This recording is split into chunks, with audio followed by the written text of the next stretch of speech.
Hello guys, I'm Commission Dragon, obviously you know. So my video title is Critical Thinking, and that's what we're going to be talking about today, just briefly, you know.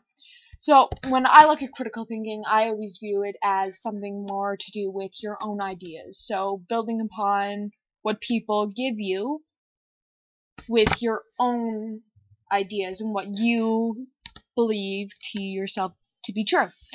And not just accepting things that older people will tell you. And so, when I look on Wikipedia, I have it up here, it says their definition of critical thinking is thinking that questions assumptions. It is a way of deciding whether a claim is always true, sometimes true, partly true, or false. Critical thinking can be traced in Western thought to the Socratic method of ancient Greece and in the East.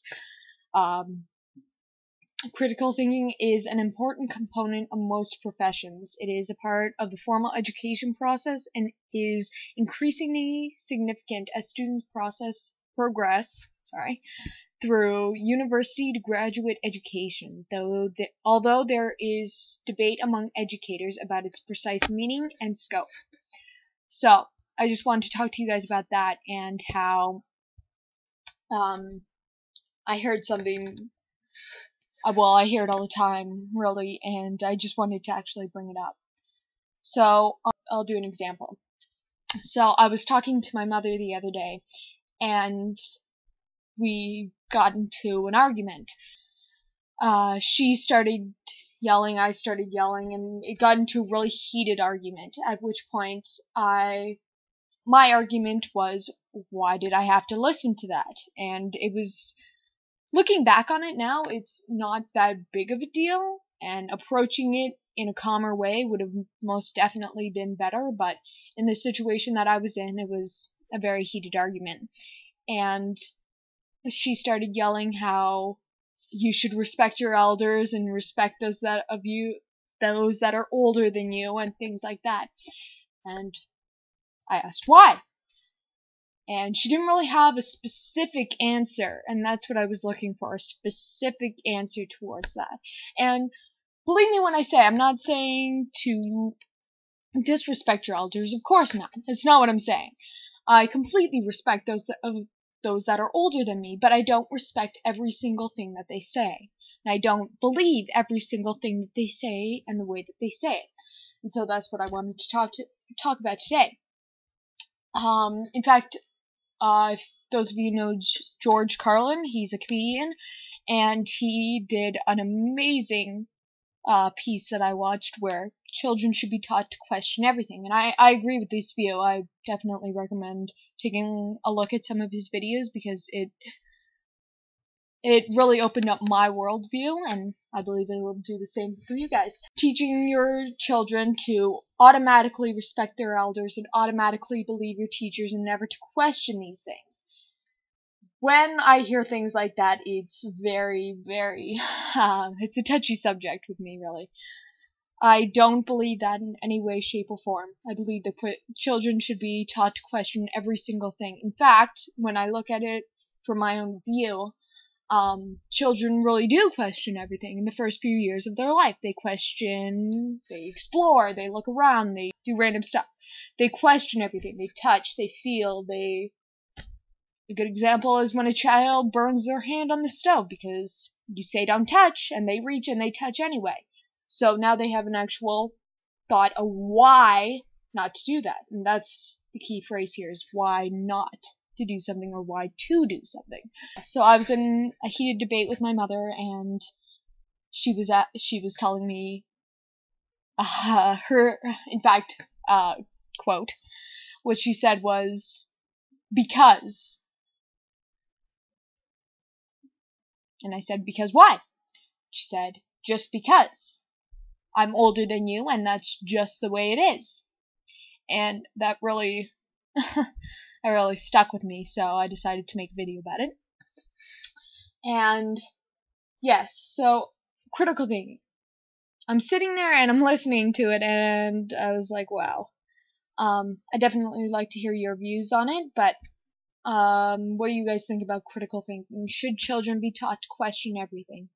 Should they blatantly accept what older people tell them merely because they are older? And completely, I agree. Elder people have more experience. They've gone through life. They've had these experiences. So yes, they will know better than you. But that does not mean... But the point is that they should be able to give you a reason why. Why should I not do this? Because you'll get your hand burnt. Because it will be painful. See, now that is a good answer. It's something that even a child can understand. And children are not stupid by any means. I do not understand the whole concept of lying to your children and all that stuff. Telling them that Santa Claus is real and the Easter Bunny and things like that. It's completely useless to me. I just wanted to talk to you guys about how idiotic it seems to me, the way that they define critical thinking in school and things like that. When you heard my earlier quote, I was talking about it from Wikipedia, and it says critical thinking is an important component of most professions, which yes, it is. And I completely agree with that. It is a part of formal education process, and that I do not agree with. Merely because I have had way too many classes in which the teacher will say, this is how it is. We all write it down, and then they don't explain why. They don't go into it, and that always stuck with me. And when I asked my teachers, they would always say, respect your elders, respect your mother, respect your father, respect anyone who is older than you. I believe that respect should be earned. Should be earned based on, and here's going into George Carlin again, based on the performance of that person. If you respect that person, there should be a reason why. It shouldn't just be because they are older than you. That is not a good enough reason. I know many people that are younger than me who are way intelligent than most adults that I know.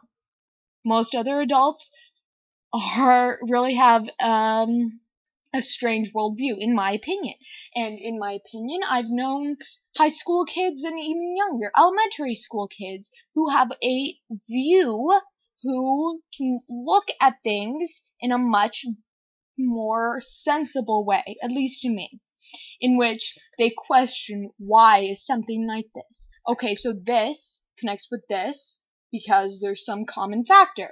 Because is always an amazing word for me. If you can tell me why something, then yes, I will believe you. If you can show me evidence to support your theories, yes, I will believe you. If you blatantly tell me that I need to believe you merely because you're older than me, and therefore you must have some better experience than me at some point, then that makes no sense to me. If you walk up to somebody and say, well, I don't understand this, and you try and make your point through, except they've had an experience, and so they can tell you what happened to them and how it played out. Whereas it makes no sense if they haven't had an experience like that. You automatically assume that they have merely because they're older. I like to think of the view as children can have amazing experiences themselves. Teenagers can have incredible experiences in which they learn like a crazy amount of stuff. And some of those views can be put to better use than the views that are given by elder people. It's meaningless to me. The whole idea of it is experience. And yes, I completely agree with the fact that children are young. They haven't had that much time to have these experiences. But that does not mean that you blatantly believe that they are any less intelligent or that their views are any less valid merely because of their age. So yeah. I just wanted to leave you guys with that, and